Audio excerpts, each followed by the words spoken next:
Aquí con más chicha aquí, ¿eh? O sea, aquí es donde hay mucho donde resbalar y donde... O sea, hay que tener cuidado con este, que es uno de los más importantes porque al final es lo que más aparece, pero también es un poco el que más vueltas le vamos a dar porque aquí hay mucho de lo que hablar. Vale, entonces esto, acaba de esto, ¿no? En este caso, no.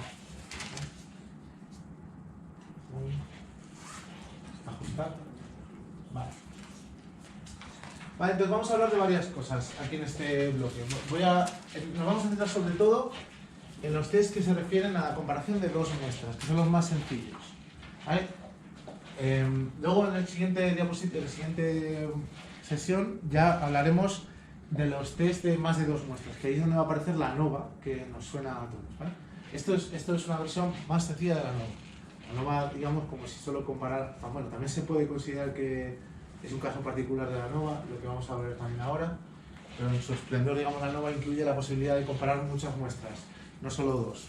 El caso más sencillo de entender y de tratar es el de dos muestras, pues vamos a atacarlo primero. Pues para eso primero tenemos que hablar un poco del funcionamiento y del sentido de los test de hipótesis.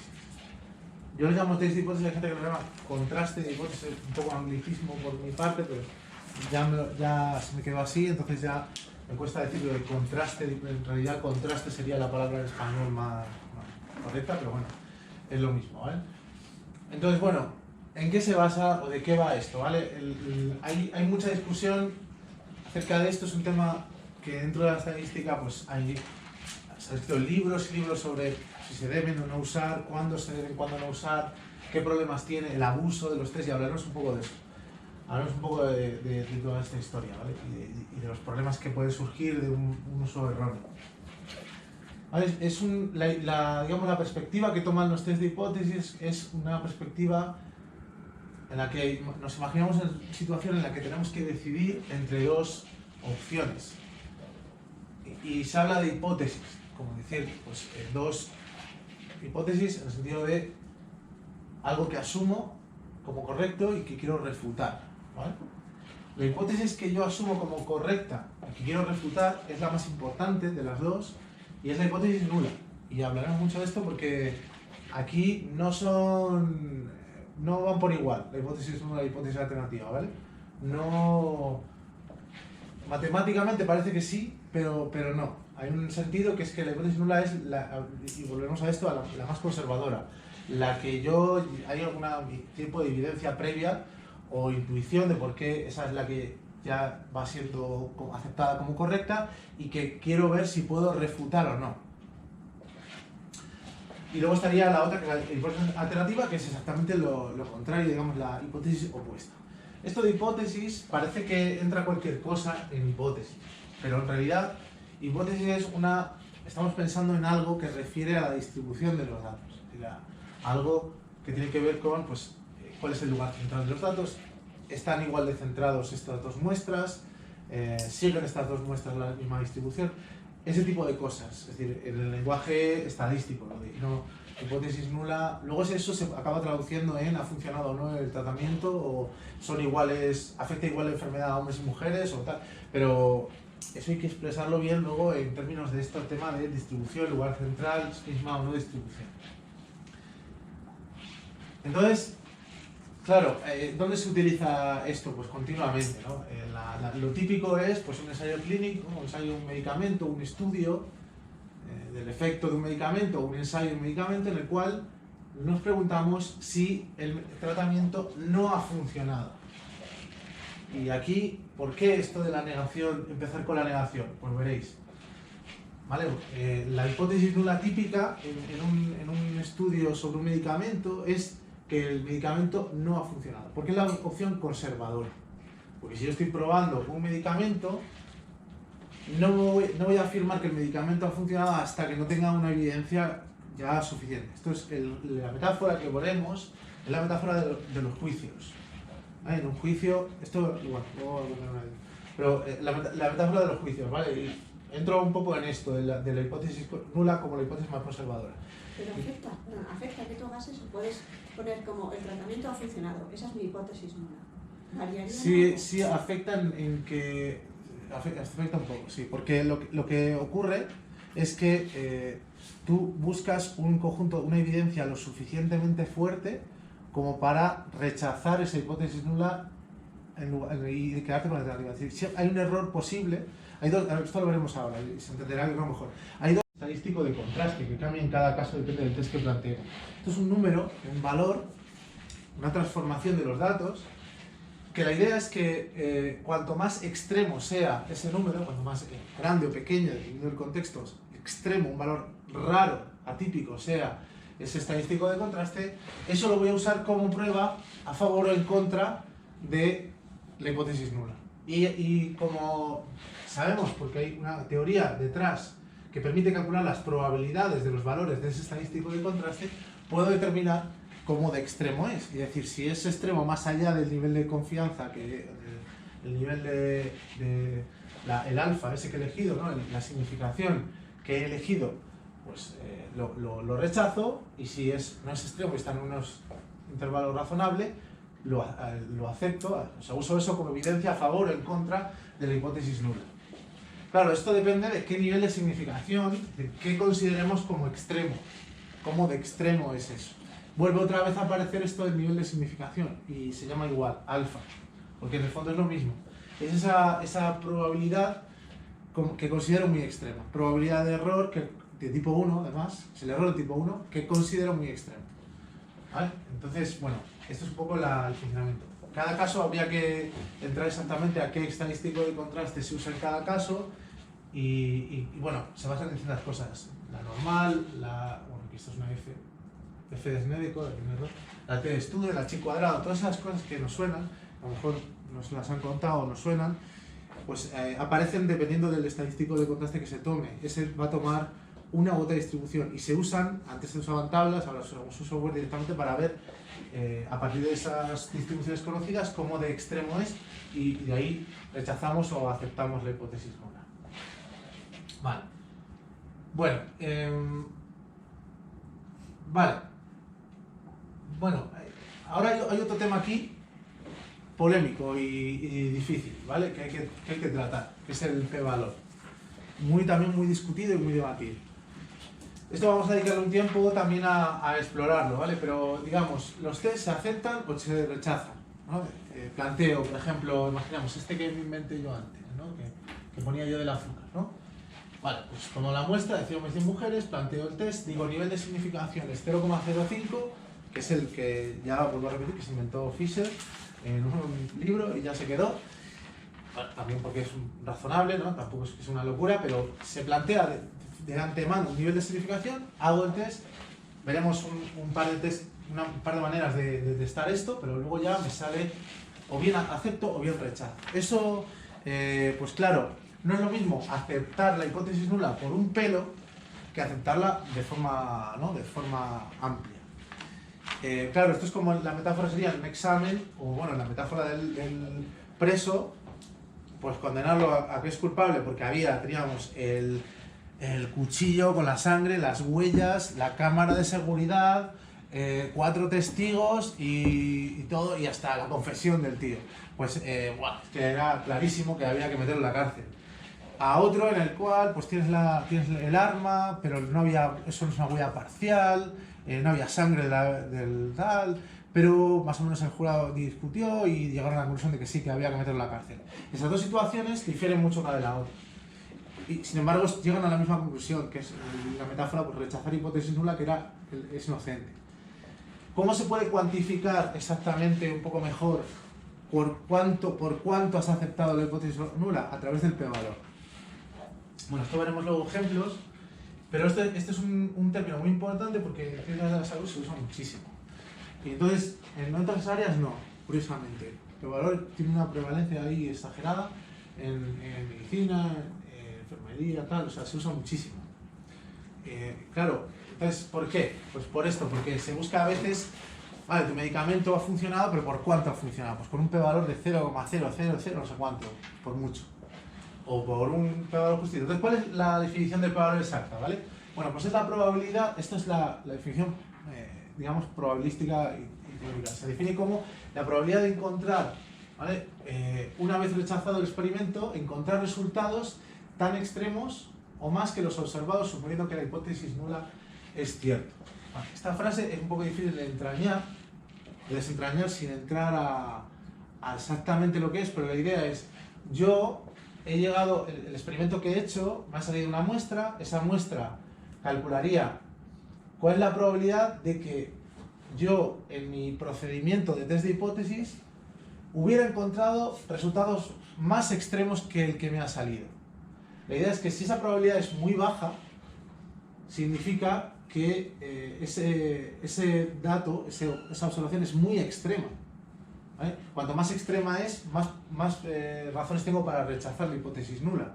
Entonces, si la probabilidad de que me salga algo tan extremo como eso, o más, es muy baja, es porque esa observación es muy extrema. Y es una manera de decir que es tan extrema que cómo no voy a rechazar la hipótesis nula. Entonces sería, la hipótesis, se me ocurre, la hipótesis, en la metáfora del acusado, pues sería, ¿cuál sería la probabilidad de que alguien casualmente le pasen las mismas cosas que llevaron a esa persona a ser acusada de asesinato? Es decir, que casualmente tu huella esté en el arma, tu sangre esté no sé dónde, salgas en la cámara, es decir, que ocurra algo todavía tan extremo o más de lo que ha ocurrido que han llevado que podrían inducir a que esa persona fuera acusada. Si esa probabilidad es muy baja, porque todas esas cosas son súper extrañas, pues eso es un indicio a favor de rechazar la hipótesis nula, es decir, que este tío es culpable. Entonces, es una probabilidad. ¿Vale? Entonces, varias cosas respecto a esto. Es una probabilidad. Punto número 1. Es un número entre 0 y 1. Las probabilidades, como sabéis, para hacerlas bien, hay que tenerlas con números entre 0 y 1. Normalmente en el mundo así, en el lenguaje, digamos, normal, el día a día, hablamos de probabilidades como porcentajes, pero en matemáticas son números entre 0 y 1. Es lo mismo al final, pero en vez de 0 y 100, pues 0 y 1. Claro, esto es un número que mide la evidencia, digamos, a favor de la hipótesis nula. Esto es un poco polémico porque no es exactamente esto, pero digamos, cuanto más cercano a 0 es menos evidencia a favor de la hipótesis nula, y cuanto más cercano a 1, pues de alguna manera mucho. Claro, entonces si el p-valor es muy bajo, tendemos a decir que la hipótesis nula es poco probable y que hay poca significación. Y esta frase es la frase típica, que hay poca significación estadística. Una medida de la significación estadística. Y esta frase engloba aquí muchas capas de confusión, pero bueno, es lo que suele decir. ¿Vale? Se usa entonces como, claro, ¿y qué usamos como umbral? ¿A partir de qué valor consideramos que este p-valor ha sido muy extremo y esa probabilidad nos lleva a rechazar? Pues el nivel de significación que hayamos tomado. La regla típica, que todos lo sabemos, es, pues si el p-valor es menor que 0,05, rechazo hipótesis. Y por eso, bueno, aquí pondré algunos memes que he visto que la gente hace, que me hacen mucha gracia. No me los he inventado yo, están todos de internet. Y es esta idea de, toma, p-valor menor que 0,05. Wow, ya tenemos artículos, vamos. Entonces, bueno, esto aquí, cuidado con esto, ¿vale? Y ahora iremos un poco a los peligros del p-valor, ¿vale? Ahora entraremos, pero esta es un poco lo que hay que saber del p-valor a nivel básico.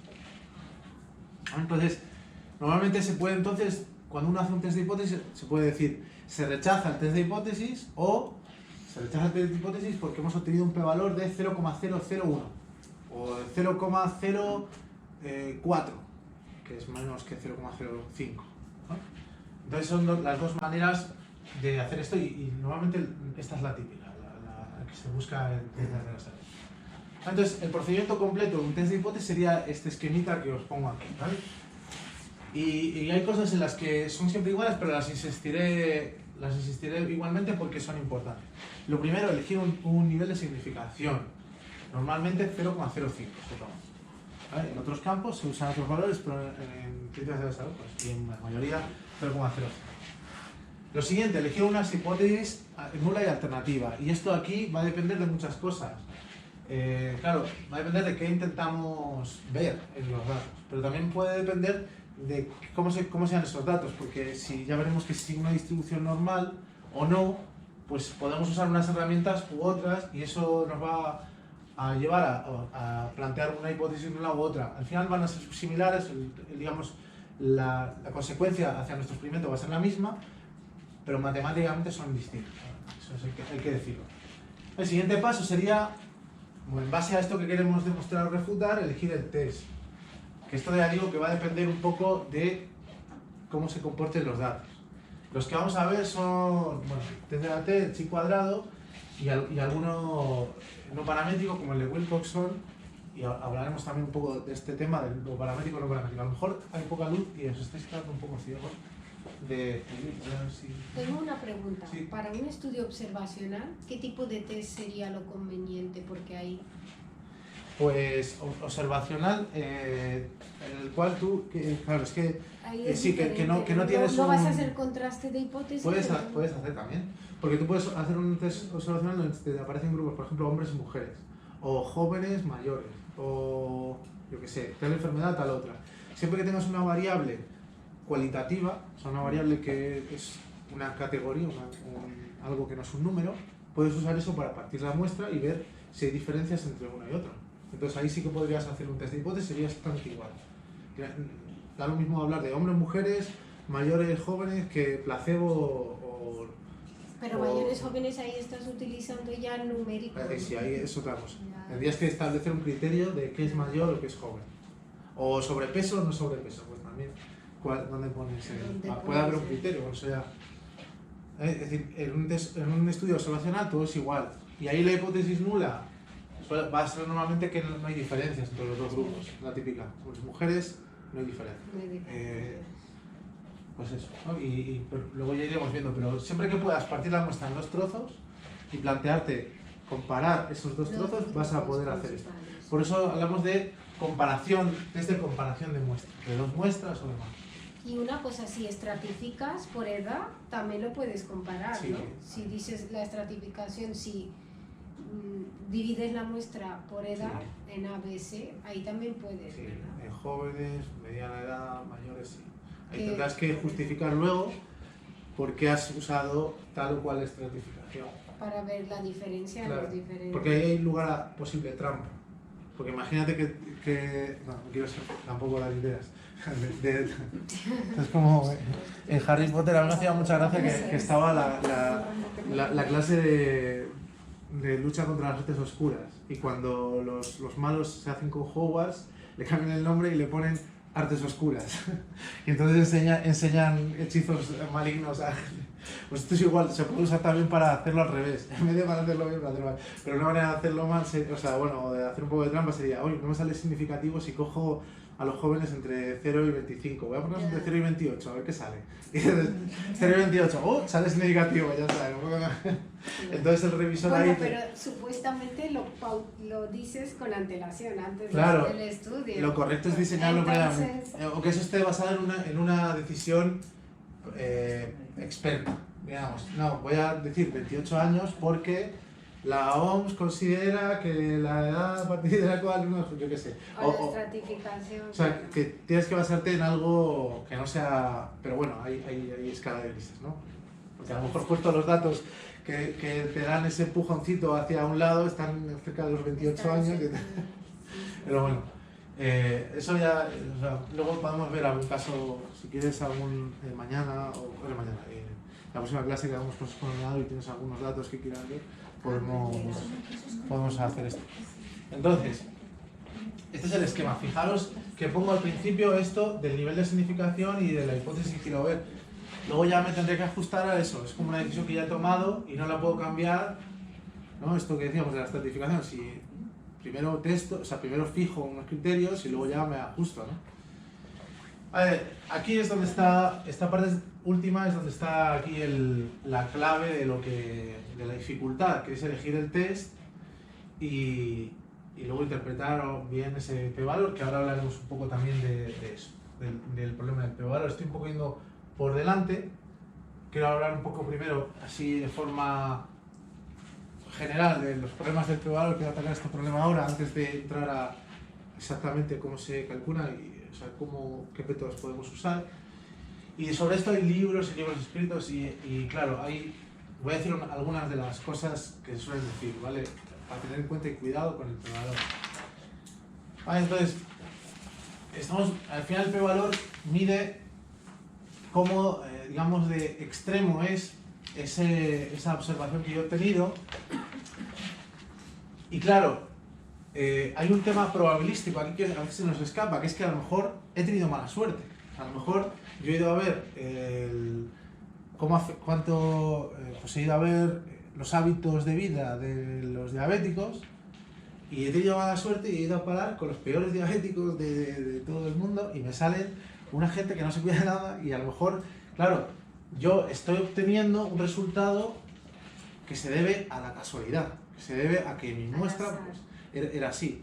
Y eso, el p-valor, no lo va a reflejar, te va a decir, el análisis va a ser el mismo y sin embargo puede verse al azar. Y eso da lugar a que el azar, cuando actúa de todas las maneras. Y hay veces en las cuales va a actuar a mi favor y otras que va a actuar en mi contra. Entonces esta es una crítica que se hace habitualmente en el mundo científico, porque claro, si yo solo busco p-valores, solo digamos publico p-valores bajos, y todo lo que aparece en toda una revista científica y solo ven p-valores muy bajos, nadie publica un artículo sobre no es significativo esto o aquello, casi nadie, bueno, creo que sí. Idealmente deberíamos publicar las cosas cuando salen los test no significativos, porque eso también es información. O sea, cuando no conseguimos rechazar la hipótesis nula, eso también es valioso y tiene que quedar en los anales de la investigación. Tiene que haber un registro de que no hay diferencias significativas en esta muestra entre hombres y mujeres. Pues tiene que estar también. Entonces, claro, pero ¿qué pasa? Que eso no se publica. Hay un sesgo porque el revisor dice, no, hombre, esto no has conseguido demostrar la hipótesis. No te lo acepto porque aquí no dices nada nuevo, no dices nada rompedor. Entonces, no se publica. Pero claro, lo que dice la probabilidad es que, o sea, el asunto está en que también esos casos extremos y también esos casos no casuales, o sea, casuales en los que no hemos conseguido rechazar la hipótesis nula, están en el universo de cosas que pueden ocurrir. Y entonces de alguna manera esos no están representados. Y luego no solo eso, sino que muchos p-valores también se deben a la casualidad, que he tenido buena suerte, que justo he encontrado a los enfermos de diabetes que mejor se comportan y el p-valor me está dando significativo y he tenido extensión. Es decir, ese dato extremo ha aparecido por casualidad y estoy aceptando o rechazando la hipótesis nula y lo estoy publicando. Y como solo voy buscando p-valores bajos, estoy solo filtrando las cosas extremadamente casuales y raras. Y entonces se puede hacer un cálculo de cuántos artículos hay debidos a p-valores que se deben a casualidad y son al final el 5% de las veces que tengo un p-valor, estoy obteniendo un caso extremo de forma casual. Y entonces, claro, ¿cuál es el artículo que está mal? Pues como solo publicamos los p-valores bajos, pues no lo sabemos. Entonces, bueno, esa es una crítica. ¿Vale? Esto está un poco reflejado aquí. Y luego hay otra crítica que a mí me parece todavía más interesante, que es, claro, si yo determino mediante un p-valor que es significativa la diferencia entre dos grupos, por ejemplo, que la aspirina protege o no sobre infartos o sobre cierta enfermedad, y obtengo que sí, que efectivamente la media de infartos es un poquito inferior en un grupo que en otro, eso no significa que desde el punto de vista médico o fisiológico, lo que sea, esa diferencia tenga un sentido. O sea, puede salirme que la diferencia es de una media muy bajita de diferencia de infartos, o temperatura, o cantidad de un nivel en la sangre de un determinado marcador, pero eso hay que interpretarlo luego científicamente, y a lo mejor pues esa diferencia de nivel de marcador entre un grupo y otro es irrisoria, aunque estadísticamente significativa. Habrá que buscar una medida que diga eso y de alguna manera interpretar eso bien. O sea, que se confunde a veces la significación estadística con un sentido experimental. Y eso también es peligroso. Eso veremos también alguna manera de resolverlo. Y este es otro meme que he encontrado, que me ha hecho mucha gracia también, que está aquí Boromir diciendo que uno no se limita a report p-values without effect size. Esto es algo que veremos luego al final, que es el p-valor, está bien ponerlo, pero hay que de alguna manera estudiar cuánto es el efecto que tiene ese tratamiento, si es un tratamiento o cuánta es la diferencia entre los grupos en el sentido en que es aplicado, digamos, reducido a, o llevado al contexto en el que estamos, ¿no? Es una comunidad Pero de... los grupos siempre se intenta que sean del mismo tamaño, ¿no? Para... Sí, idealmente, a ver, si se tienen que ser del mismo tamaño, aunque no tienen por qué, ¿eh? O sea, pueden ser de distinto tamaño, mientras, digamos, uno estime que representan a la población, y eso también es otro asunto de cuándo representa y cuándo no, que no vamos a entrar, pero bueno, si representa a la población puede haber diferencias. Idealmente es que estén lo más... ¿no? Que las Yo muestren. tenía entendido que en un estudio abierto sí que es verdad que hasta que vaya acumulando casos, ahí sí que hay todavía que no son los dos grupos iguales, pero cuando partes de un estudio, cuando lo diseñas y sacas la muestra, tienes que tener que al menos un caso tenga su control. Sí. Y que se quede... Sí, eso es otro, hay todo un estudio sobre cómo determinar cómo de grande tiene que ser la muestra para poder que sea significativa, y eso a lo mejor lo vemos al final. El problema es que eso a mí me parece que está un poco también trampeado. Esos cálculos a mí no me convencen. O sea, depende mucho, es como, pasa un poco como los probadores, depende mucho de cuál es la muestra que tú aspiras a representar, y eso lo puedes cambiar en función de si te sale más significativo la muestra que tú tienes delante, y entonces al final se hace trampa. Pero bueno, habría que ver en cada contexto, ¿no? Y de forma un poco más experta decir, bueno, yo creo que esta muestra es suficientemente grande, sigue una distribución normal, está bien tomada aleatoriamente, son suficientemente heterogéneos los pacientes, entonces argumento que vale, representan tal. Y luego lo de placebo, a ver, lo de placebo sí tiene que estar equiparado, sí, realmente tienen que estar equiparados, pero tampoco pasa nada si no lo están del todo, ¿vale? Si el grupo experimental es 5 veces más grande, pues no, pero claro, también es una cuestión de diseño de experimento. Normalmente es raro que eso se dé porque uno diseña el experimento y decides ya de antemano darle la mitad a uno y a otro. No, pues lo que decías también del estudio abierto y tal. Sí. Vale, entonces, bueno, vamos a ver un par de... Ya vamos a entrar un poco en detalle de cómo se haría en varios casos, y ya viendo claro un poco toda esta historia de los problemas o no, de los p-valores y tal. Ahora luego volvemos como también tocar este tema un poco más. Pero la idea es, ¿cómo comparo dos muestras? ¿Vale? Estamos en dos muestras, hemos visto ya ejemplos, y la idea es ver si son o no suficientemente distintas. Normalmente los test que vamos a ver van en esa dirección, diferencias entre hombres y mujeres, diferencias entre sanos o enfermos, entre placebo y experimental, etc., ¿no? Entonces, claro, esto se usa, ya sabemos, para ver si la enfermedad afecta a distintos y tal. Bueno, ya hemos visto casos. El ejemplo que os ponía, que ponía yo en los intervalos de confianza, lo he traído aquí. Ahora he considerado, bueno, otra variable un poco distinta, que es el marcador en la sangre de una determinada sustancia, ¿vale? Que determine que se pueda usar o no para determinar la gravedad de la enfermedad, y también días de ingreso provocada por esa enfermedad. Y tenemos otra vez aquí dos grupos. Siempre pongo este ejemplo porque es el más típico, pero ya digo, si ponéis aquí hombres, mujeres, o ponéis aquí cualquier otra cosa que no tiene por qué ser esto, pues también valdría, o lo que os imaginéis, pero es una manera también de ponernos en algo conocido.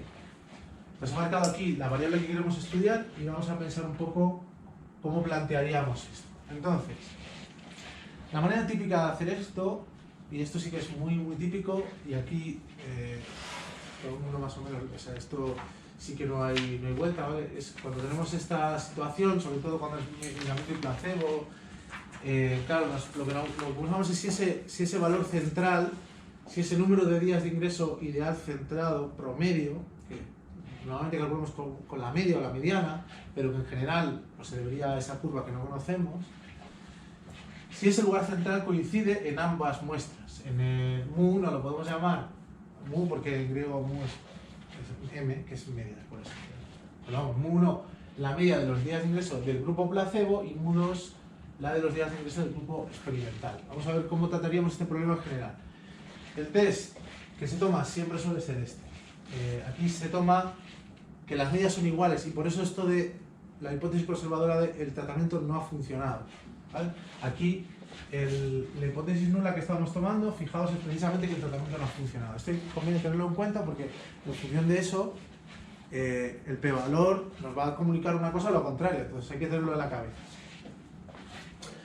es la manera típica. ¿Por qué? Pues esto, ¿no? De alguna manera estamos reduciendo ese error de aceptar un medicamento que a lo mejor no hay evidencia suficiente, ¿no? Preferimos fallar más en esa dirección que en quitarnos un medicamento que podríamos luego usar para curar gente. O sea, digamos, reducimos el error tipo 1 frente a un riesgo de perdernos este posible medicamento.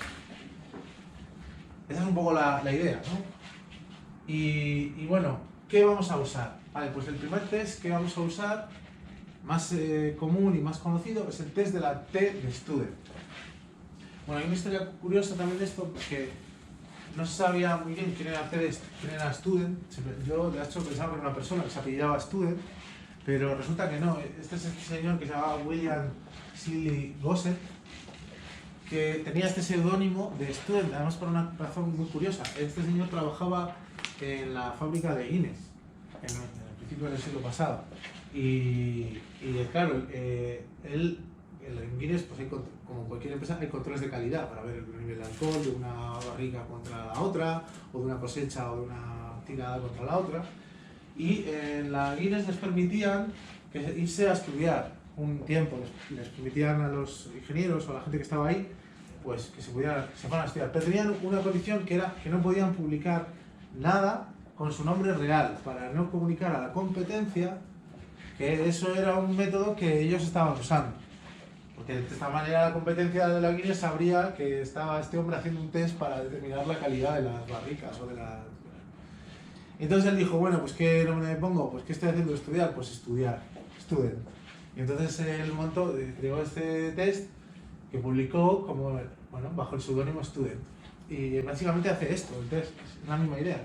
En vez de hablar de medicamento y placebo, pues hablamos de, a lo mejor, el nivel de alcohol o calidad de la cerveza de este año contra la del año pasado, ¿no? Y podemos afirmar, porque si son la misma calidad o son distintas.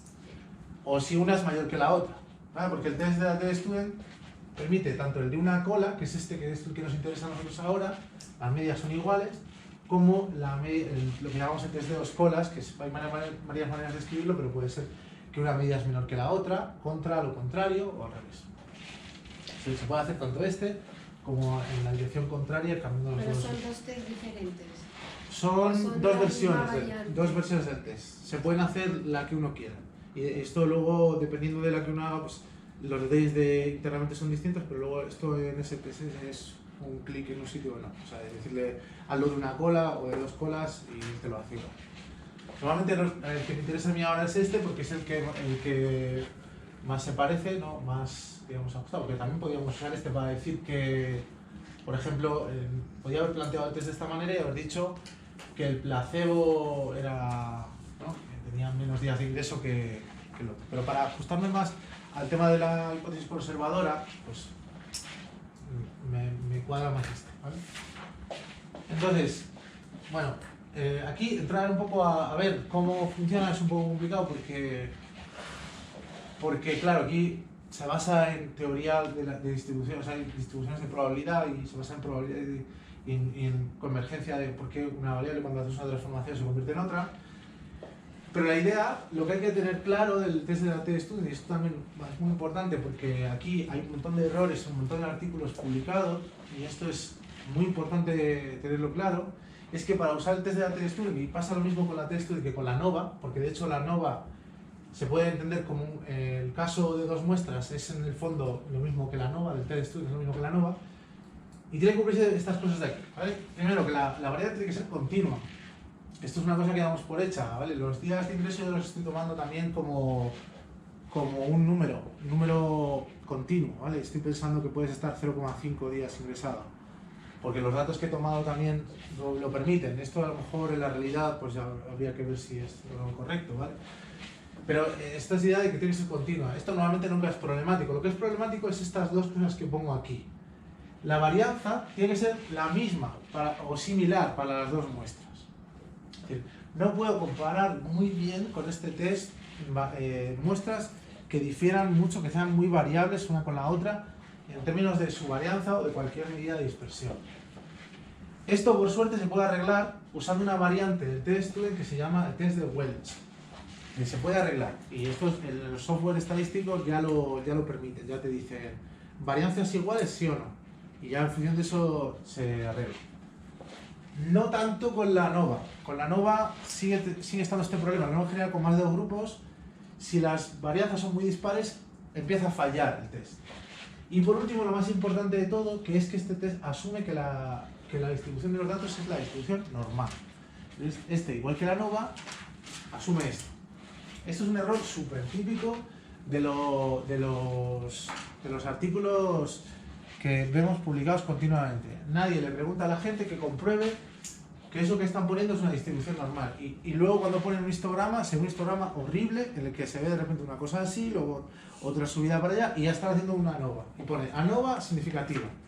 Pues eso ya lo digo que está mal. O sea, que igual es verdad lo que están poniendo ahí y si hubieran hecho otro test también saldría un test no paramétrico, saldría a lo mejor correcto, pero tal como está ahí no tiene base ninguna. Este test no funciona si los datos no siguen una distribución normal. No funciona precisamente porque por el propio nombre, la t-student es una distribución que aparece cuando yo resto a los datos de una normal su media y divido entre su desviación típica.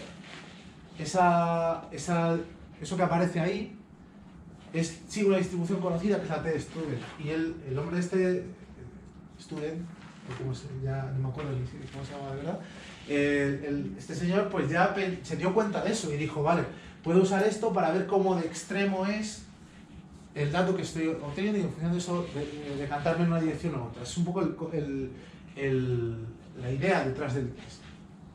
No voy a entrar mucho exactamente a los detalles, pero se usa una resta de este tipo para decidirme a favor o en contra del test. ¿Vale? Bueno, test con n-1 grados de libertad, que la muestra también influye también en eso. Vamos a verlo en el ejemplo que os he puesto, que es días de ingreso. Ahora vamos a ver si se cumplen las condiciones, por eso he puesto unos tics, porque esto es como una religión que, o sea, hay que hacerlo religiosamente. Es decir, hay que ir viendo cada cosa a ver si la cumple o no, porque si no, no se puede aplicar esto. Entonces, vale, asumimos que los datos son continuos. ¿Vale? Eso ya digo que depende también de... Aquí podemos hacer concesiones o no, pero yo asumiría que sí lo son. La varianza de cada grupo son prácticamente iguales, pues la podemos calcular. La varianza de un grupo placebo es 4,14 y la otra es 4,13. Son realmente similares. Claro, aquí surge también otro problema. ¿En qué momento son distintas las varianzas? ¿Cuándo es...? Bueno, no quiero tampoco ahora ahondar en esto, pero hay también test de hipótesis que determinan si las varianzas son iguales o no. Y en cualquier caso, si dudo sobre eso, puedo usar este truco que es la corrección de Welch o el test de Welch, que lo corrige y lo arregla. O sea, ya directamente no me tengo que preocupar por eso. Es simplemente un detalle eso, ¿vale? Pero luego, lo más importante es que tengan normalidad. Os pongo aquí el QQ-plot, que sí que se ve cómo se apretan mucho, se asimilan mucho los cuantiles de la normal y experimentales, con lo cual sí que uno puede determinar esto. Aquí otra vez lugar a interpretación. ¿Cuánto? Si me sale un punto, pongo aquí me deje y otro por aquí ya, ¿qué hago? Pues ya hay que ir viendo, ¿vale? No es una cosa exacta, ¿vale? Aunque también hay test de hipótesis que podemos hablar de ellos, que también los hacen los software y que te dicen también con un nivel de significación si algo sigue una normal. Conviene también acompañarlo de un gráfico de estos de cajas, porque así también se ve el sentido o no que tiene el resultado cuando está saliendo. Y yo, por ejemplo, si lo hago en este, me sale que el placebo me sale más desplazado hacia arriba y sí que parecería que tiene más días de ingreso. Una especie de regla, esto me lo dijeron a mí, no sé cómo de fiable es, pero bueno, una regla bastante buena es que si las cajitas estas no se tocan, tiene pinta de que hay diferencias significativas. Esto no es una regla universal, puede ser que se toquen y tal, pero bueno, como regla así visual, ya uno tiene pinta de que dice, bueno, están bastante separados. Vale, entonces haríamos el test de la T, plantearíamos el test de hipótesis que he dicho, fijaríamos el nivel de significación, que es 0,05, o sea, estoy siguiendo los pasos que dije, y bueno, y calcularíamos el p-valor. Normalmente veremos cómo la manera en que uno opera aquí es lo metemos los datos en el software estadístico y el software nos devuelve el p-valor y en función del p-valor aceptamos o rechazamos. Sí. ¿Es de dos colas o una cola? ¿No es ese planteamiento que has dicho? Este es de dos, sí, se llama este de dos colas. Pues no era cuando era mayor. Igual lo he dicho al revés antes. Creo que no, a ver, no sé, déjame ver. Sí, mira, este es el conocido como el test de dos colas o este el de una cola. Vale, sí, esto lo he escrito bien, sí. Vamos, te cuento porque tiene una razón de ser, ¿vale?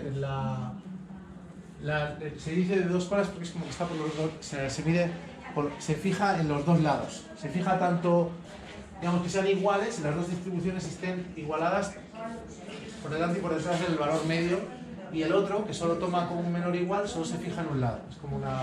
Y luego a uno se le llama a veces cola por la derecha, cola por la izquierda, pues da igual.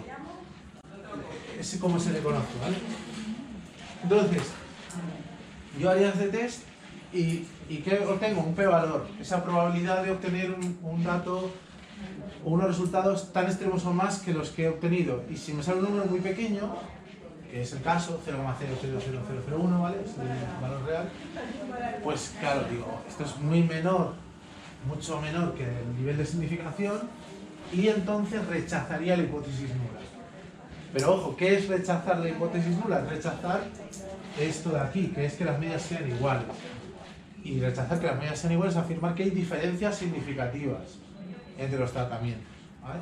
Entonces, esto me daría ese resultado bueno que me alegraría. Saldría Freddie Mercury otra vez. Entonces, claro, este es un poco el procedimiento, ¿vale? Y luego simplemente esto, como se escribe en un artículo, se suele poner la tablita de los intervalos y luego pues, un asterisco en la variable que es significativa respecto a las otras, ¿no? Directamente se pone en el texto. Hemos observado por nivel de significación P igual a no sé cuánto que hay diferencias significativas entre los días de ingreso del placebo y del medicamento. ¿Vale? Sería esto un poco el asunto. Vale, bueno. Claro, pero no siempre tengo esta suerte y no siempre voy a encontrarme con datos que sigan una distribución normal. ¿Qué me queda entonces? ¿Qué puedo hacer? Bueno, en el caso de los intervalos de confianza tenía este truco del bootstrap. Aquí, pues, tengo algo que son los métodos no paramétricos, ¿vale? Vamos a tocar un poco ahora este mundo. Bueno, se llaman no paramétricos porque lo paramétrico es lo que se basa en la normal habitualmente. Porque la normal tiene dos parámetros, que son la media y la desviación típica. Entonces yo creo que el truco estadístico siempre se basa en averiguar esos parámetros, cómo los encajo, qué modelo exactamente busco para mis datos y ahí usar eso para determinar si es extremo o no lo que estoy observando. Cuando no tengo eso, no tengo entonces ningún tipo de parámetros de la normal, no tengo nada de eso. Igual cierro aquí un poco para que no... Y entonces, hay una serie de alternativas, ¿vale? Y eso es lo que vamos a ver ahora. La primera, bueno, tampoco vamos a ver mucha maquinaria porque luego depende un poco de cada situación. Nos vamos a dar una especie de recorrido así global y luego ya si nos encontramos con alguna situación rara pues habrá que investigar un poco más. Pero en principio la alternativa al test de la T-Student se llama test de Wilcoxon o Mann-Whitney, ¿vale? Las dos maneras se puede denominar. Sería una alternativa no paramétrica. Esto soluciona el problema de que los datos no sigan una distribución normal, o también podría solucionarme el problema de que la varianza fuera muy dispar, bueno, aunque en realidad puedo usar el otro, la corrección de Welch, pero sí. Es el mismo. Estas dos cosas son lo mismo, sí. Wilcoxon y Mann-Whitney. Se le llama de las dos maneras, por eso os lo pongo, para que sepáis, porque depende de esta misma cosa de estas históricas. Que si este lo hizo primero, el otro a la vez, o tal, y entonces hay gente que lo llama de una manera y gente que lo llama... Yo lo suelo llamar Wilcoxon, porque me enseñaron así en su momento, se me quedó, pero esto también se le llama así. Vale, entonces, claro, los métodos no paramétricos suelen ser más enrevesados en su fundamento. Suelen buscar estrategias un poco más extrañas.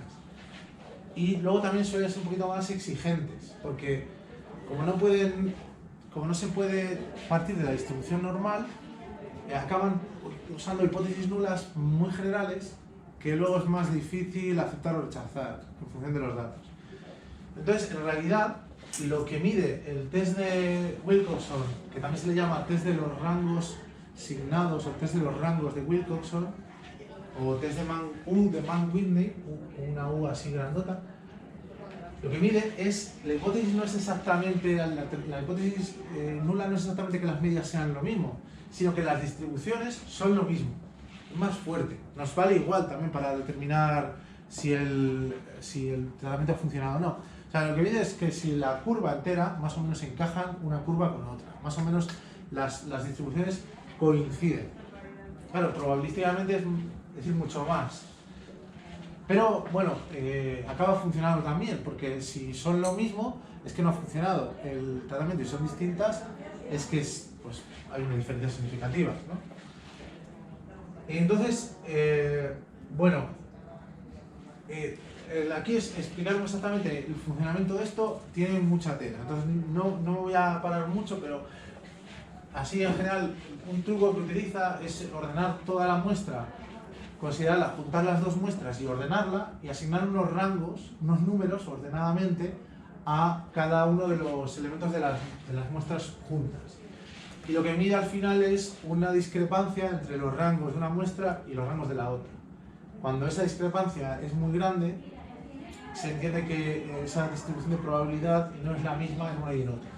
Esto se puede medir matemáticamente con este numerito y entrar exactamente a los detalles de esto, pues tampoco nos interesan, pero bueno, si alguien lo quiere buscar, pues le puedo dar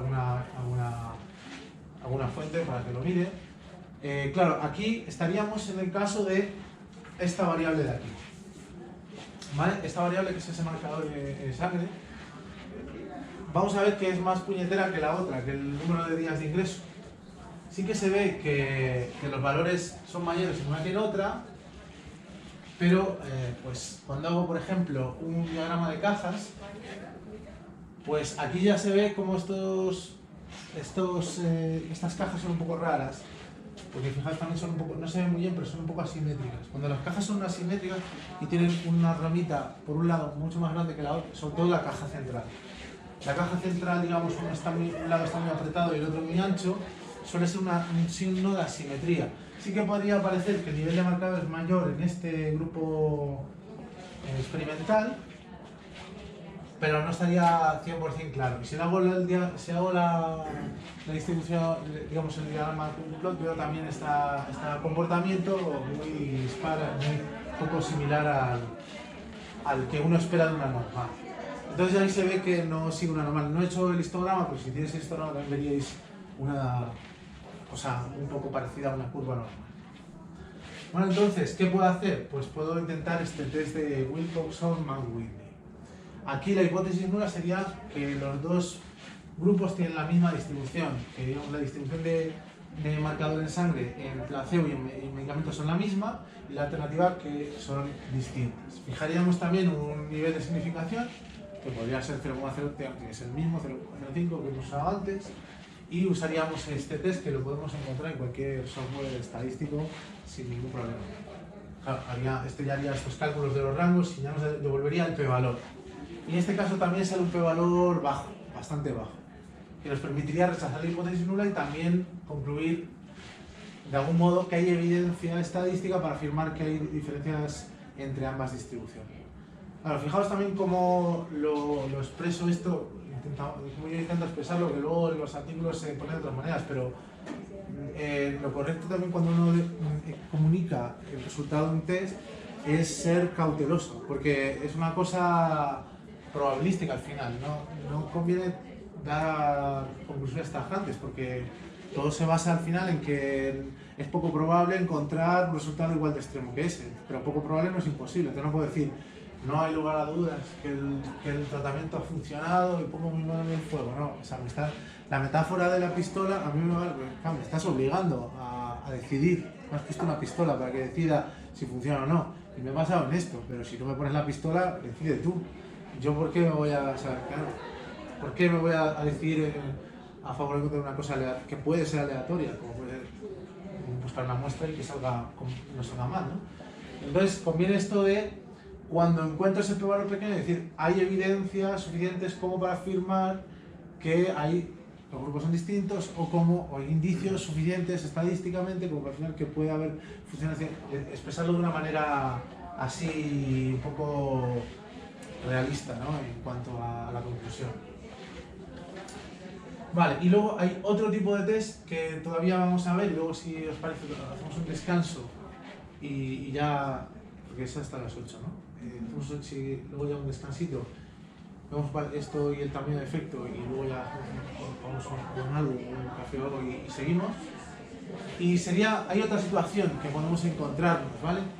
Que es muy distinta a las que hemos visto hasta ahora, y es que estuviéramos mirando variables cualitativas puramente, ¿vale? Que no, digamos, no se trata de variables numéricas, sino variables, digamos, de este tipo, ¿vale? La situación clara que yo os pondré dos situaciones. Una con la que se entiende muy bien es esto, ¿no? Yo quiero estudiar si el hacer deporte influye en la salud de un conjunto de personas, y quiero incluir muchas enfermedades, pues por ejemplo cardiovasculares, enfermedad mental y ninguna enfermedad.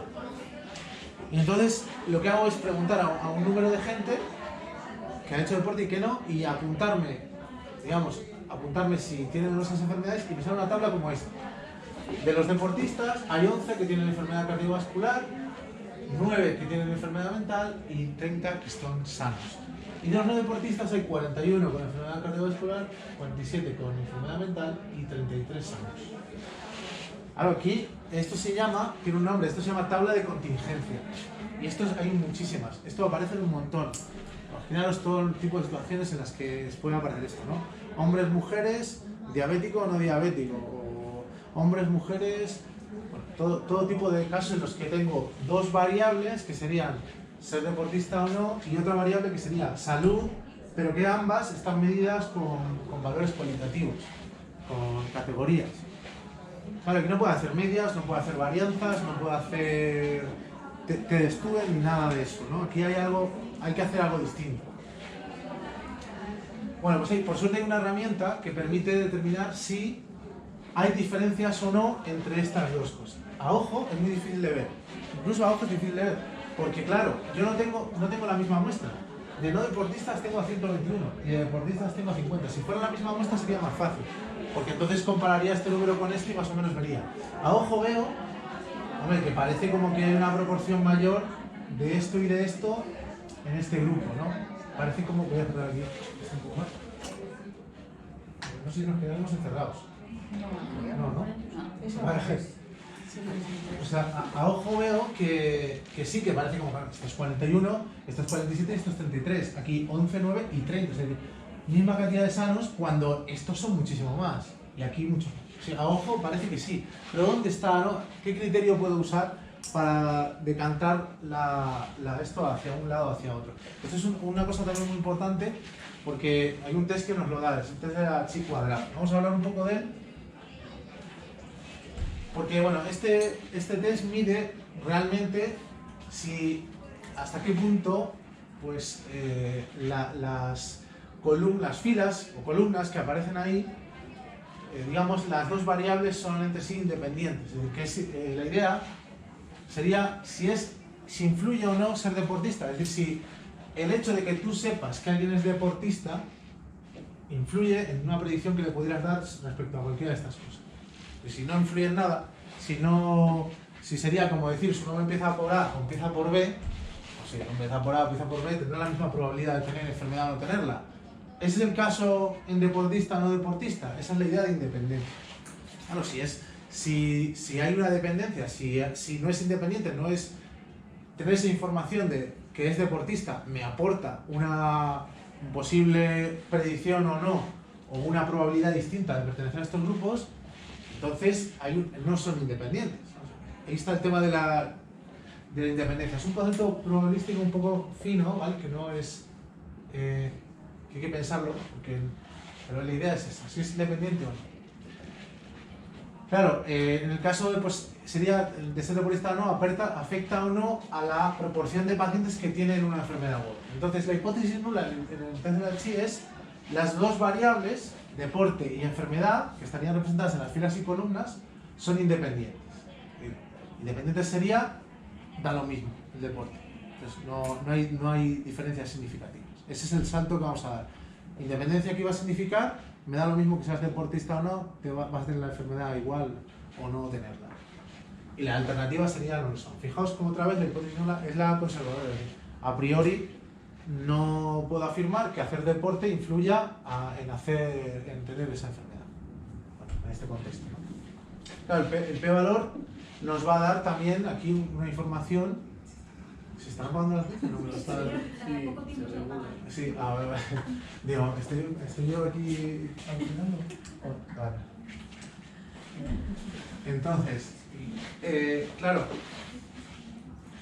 Vale, entonces, otra vez más, si me sale un p-valor muy pequeño, pues rechazaré la hipótesis nula y concluiré que sí que hay un efecto, ¿no? Que se afectan esas dos variables.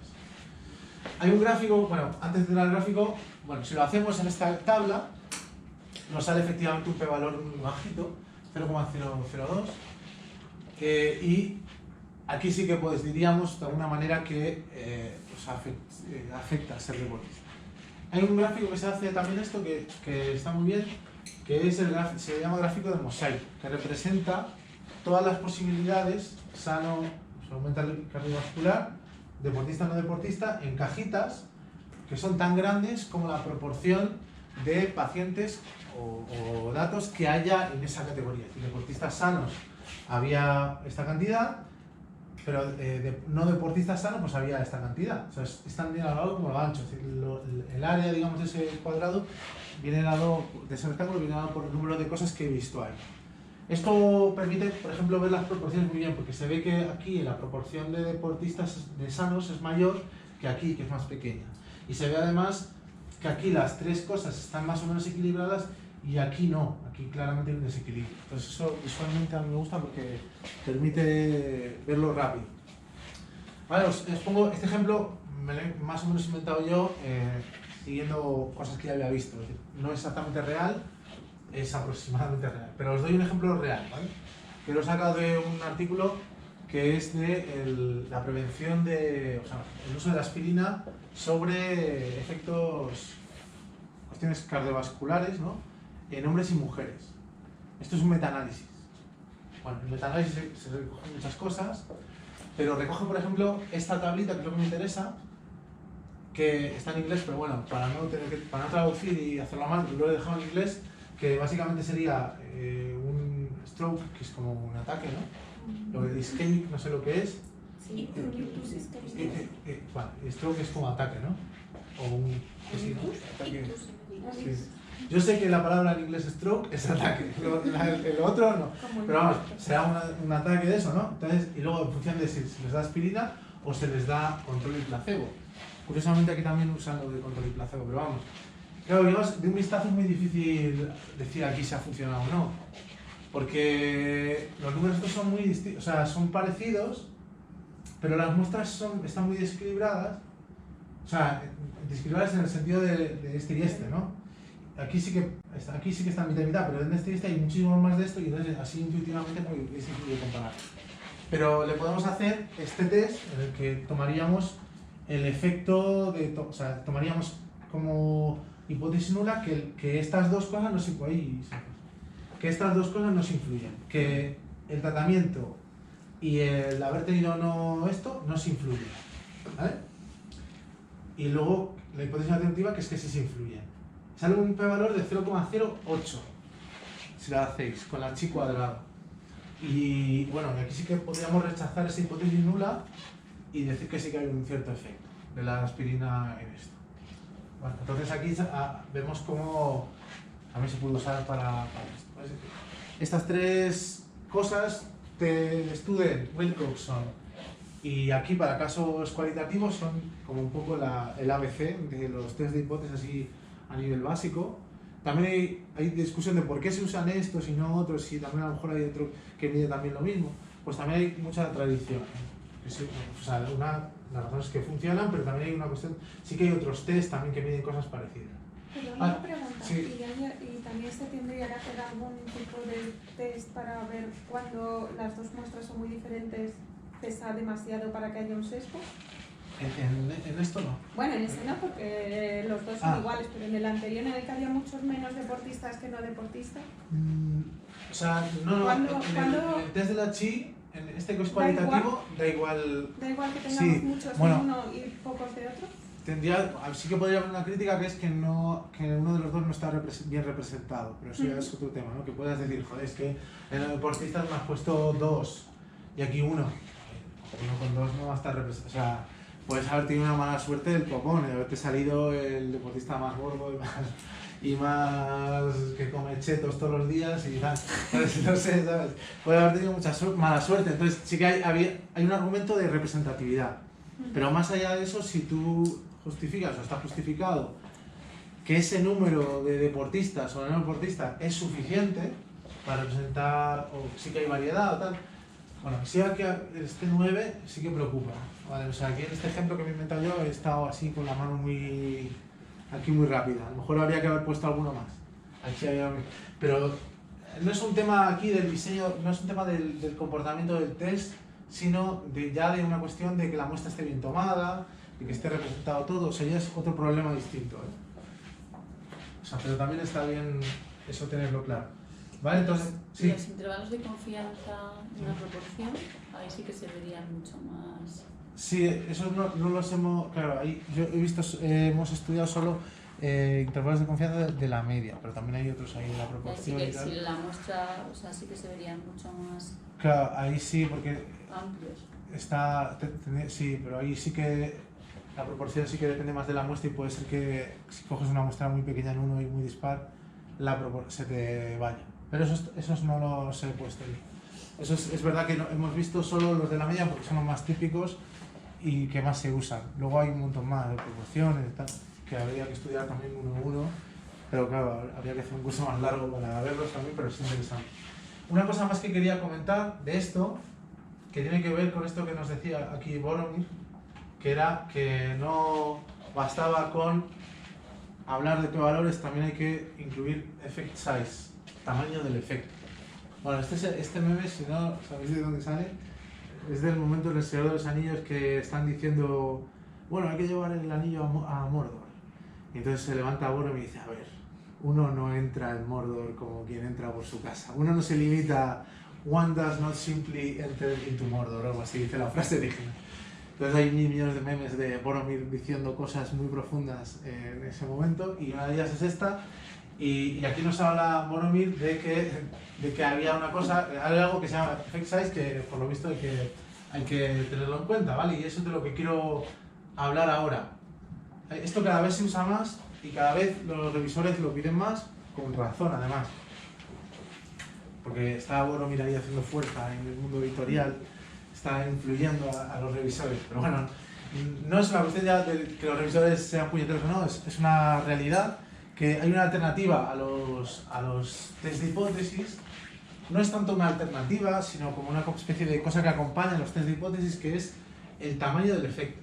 Esto se usa mucho, si habéis leído o habéis buscado, hecho algún metaanálisis, o habéis metido en el mundo de los metaanálisis, esto es la herramienta fundamental del metaanálisis, el tamaño del efecto. ¿Vale? Cuando se ve, por ejemplo, el famoso metaanálisis que se supone que demuestra que el consumo de carne y carne procesada y hiperprocesada aumenta la probabilidad de sufrir cáncer, no sé si recordáis todo esto, que la gente se volvió loca muchísimo en una época y fue súper famoso, pues se basan precisamente en esto, en medir el tamaño del efecto, porque cuando uno, en un metaanálisis lo que hace es coger un montón de estudios, igual estoy diciendo una cosa súper obvia que ya sabéis, pero bueno, coge un montón de estudios de los cuales solo la persona que hace el metaanálisis solo conoce las medias y las desviaciones típicas de los tamaños de la muestra, y de alguna manera combinar toda esa información para llegar a una especie de veredicto a favor o en contra de, por ejemplo, lo de la aspirina, el ejemplo que veíamos de la aspirina en un metaanálisis, o por ejemplo lo de la carne procesada. Entonces, como solo tenemos esa información de media y desviación típica, pero de un montón de muestras, de un montón de experimentos, sí que se puede medir y comparar relativamente cuánto ha sido el efecto entre la distancia, digamos, entre el placebo y el grupo experimental en todos ellos. Entonces, para eso se inventó la D de Cohen. Hay varias de ellas, hay varias medidas de tamaño de efecto. De hecho, la resta de las medias también se considera un tamaño del efecto. Ahí está la H de Cohen, la D de Cohen, pero la más clara y para mí la que más fácil de entender y típica es la D de Cohen. Esto es simplemente un número, es un cálculo sencillo que se hace a partir de las dos muestras, ¿vale? que son la del placebo y la del otro. ¿Y qué hacemos? Simplemente restamos a la media del placebo, le restamos la de... Bueno, el orden en que lo cojamos depende de cuál queramos, pero por ejemplo yo aquí lo he puesto como la X, le he llamado el grupo experimental y la Y el placebo. Si hacemos la resta de la media con la otra media y dividimos entre no la desviación típica como tal, sino una especie de desviación típica ponderada. O sea, se hace una ponderación entre que tiene en cuenta lo grande que es cada una de las muestras. Es decir, de alguna manera hacemos, digamos, damos más fuerza a la desviación típica de la muestra más grande. Multiplicaríamos por el tamaño de la muestra a la desviación típica al cuadrado, por el tamaño de la muestra menos 1 a la desviación típica del otro al cuadrado y dividimos entre el tamaño total de las dos muestras. Esto lo que hace es una especie de desviación típica ponderada, o sea que lo que hace es da más fuerza a la desviación típica que más muestra tiene, porque así de esta manera también tenemos en cuenta lo grandes que son los dos grupos. Y al dividir entre esto aparece un número que, fijaos, que va a ser muy cercano a 0 si estas dos cosas si las dos medidas se parecen, va a ser cercano a 0. Y va a ser más grande cuanto mayor sea la diferencia entre ambos. Claro, al dividir entre esto, lo que estamos haciendo es equiparable con otras muestras, porque si ahora me voy a otro experimento, esa división de alguna manera normaliza, quita, digamos, el efecto que puedan tener una muestra más grande o más pequeña o una desviación típica más grande o más pequeña. Entonces, claro, y esto tiene signo, porque dependiendo de si por ejemplo, como lo he puesto aquí, que es experimental, que sería la X, si la experimental es mayor que el placebo, pues esto tendrá signo positivo, si es menor, también me dice la dirección del efecto. El signo me dice si afecta positiva o negativamente, en función de dónde haya puesto cada cosa. Claro, ¿qué se hace luego con esto? Pues Cohen y otros investigadores estudiaron en el ámbito de las ciencias de la salud específicamente qué valores de la D de Cohen eran considerados efectos grandes y efectos pequeños. Esto basándose directamente en experimentos y en distintas distribuciones de posibles de X y de Y. Y ahí está esta tabla que podéis consultar exactamente los artículos que ellos escribieron para ver exactamente por qué consideraron que el tamaño era muy pequeño, pequeño, medio, largo, que es grande, grande, muy grande, o enorme, que sería incluso mayor que esto. Y claro, el signo simplemente va a decir la dirección en la que ese efecto ocurre, ¿vale? Y bueno, como idea, pues se me ocurría, vamos a hacerlo para un caso, algo que ya hicimos, que era el tamaño, los días de ingreso, que hicimos la test de AT Student. Si hacemos digamos este cálculo de la D de Cohen, pues es muy fácil de calcular. Haces la medida de esto, divides entre las desviaciones típicas así ponderadas y sale 3,05, que en esta tabla pues entraría en este grande, o sea, huge, enorme. O sea, nos estaría diciendo que en este caso hay en este caso hay un tamaño del efecto muy grande.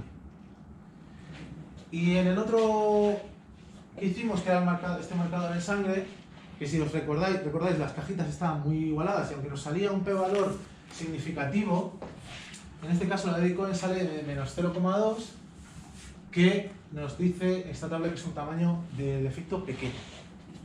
Bueno, el efecto pequeño no quiere decir que no haya o que no haya funcionado el asunto, ¿no? Es un tamaño pequeño. Tiene sentido. Provoca un cambio pequeño en ese marcador. Pero a lo mejor y esto también lo hace comparable el efecto, ¿vale? Cuando tenemos un p-valor, sí que hay una cierta comparatividad, bueno, pues si los espectadores muy pequeños, pues parece como que estamos rechazando con más fuerza la hipótesis nula, pero esto sí que es más comparable, nos dice el efecto, nos permite poderlo comparar. Y como digo, esto los meta-análisis se basan en esto, cogen todos los estudios y les calculan la D de Cohen a todos, y las ponen en una tablita y ven si todas las D de Cohen son positivas, pues el efecto es positivo.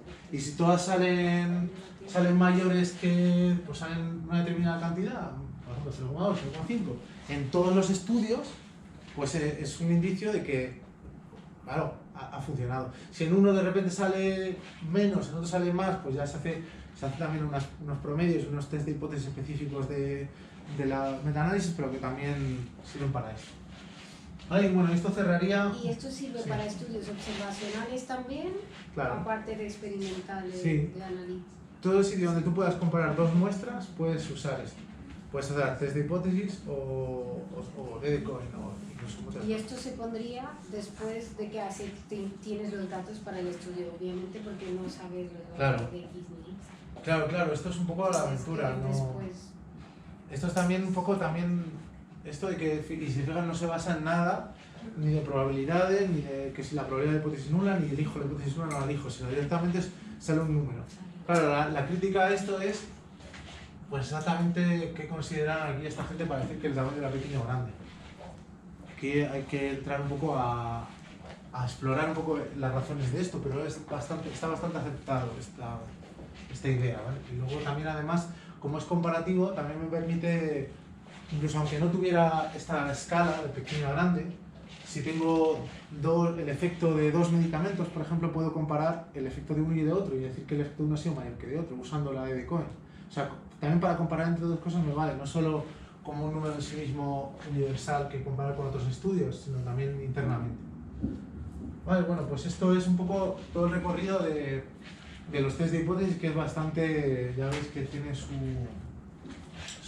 cosa. tengo una sola Sí, última pregunta dime. con respecto a esto. O sea, cuando planteas un estudio, cuando lo estás planteando ya y lo estás redactando, ¿tienes que ahí ya determinar que a posteriori vas a aplicar eso, como dejarlo especificado en el análisis Puedes. estadístico?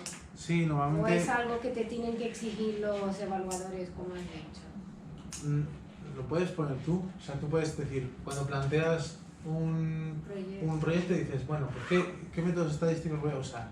Pues yo pondría, si va a haber una comparación entre dos muestras, pues diría, se van a llevar a cabo test de hipótesis, tanto paramétricos para el caso de que sea una normal como no paramétricos, y luego también vamos a utilizar una medida del tamaño del efecto como la de Cohen para determinar de forma más precisa cuánto ha sido el efecto. Y luego te puede salir, claro, luego te puede salir mucho, poco, nada, normalmente te va a salir un número de estos fuertecillo si el test ha funcionado, porque normalmente van de la mano. Lo que pasa es que este número comunica a veces un poco más, pero lo normal es muy raro, yo diría que imposible, no imposible, pero muy raro que esto te dé 0,0 no sé cuánto y el test de hipótesis estará significativo y súper bien. Y en muestras estratificadas, o sea, en las dos muestras estratificadas por edad también se podría aplicar, o ya sería un Claro. sesgo otra vez, como dijiste antes. No, claro, tú podrías, si tienes una muestra donde tienes 3-4 grupos por edad Sí. y quieres comparar los valores de una variable en cada una, Sí. pues harías la D de Cohen, tendrías que ir cogiendo de dos en dos. Serías claro, porque esto solo te permite comparar dos muestras. Entonces tendrías que coger la de los mayores contra la de los jóvenes, la de los jóvenes contra los de mediana edad, ¿eh? Y irías viendo qué números te salen de cada uno y a lo mejor pues dirías, este sale muy fuerte, este lo compararías a lo mejor.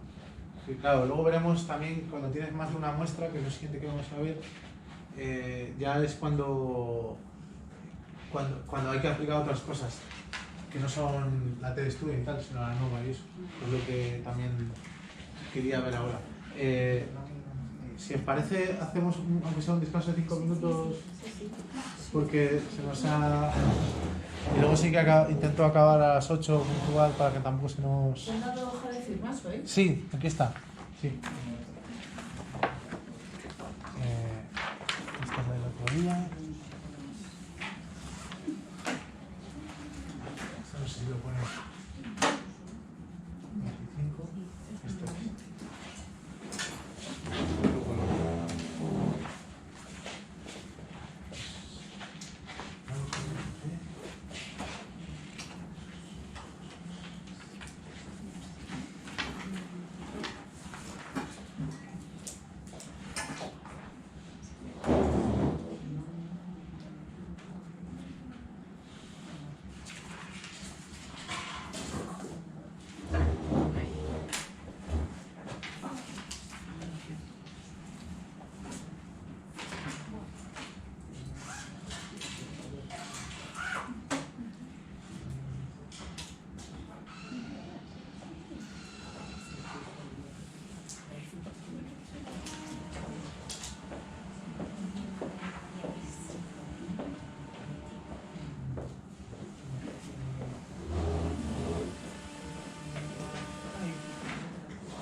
esto.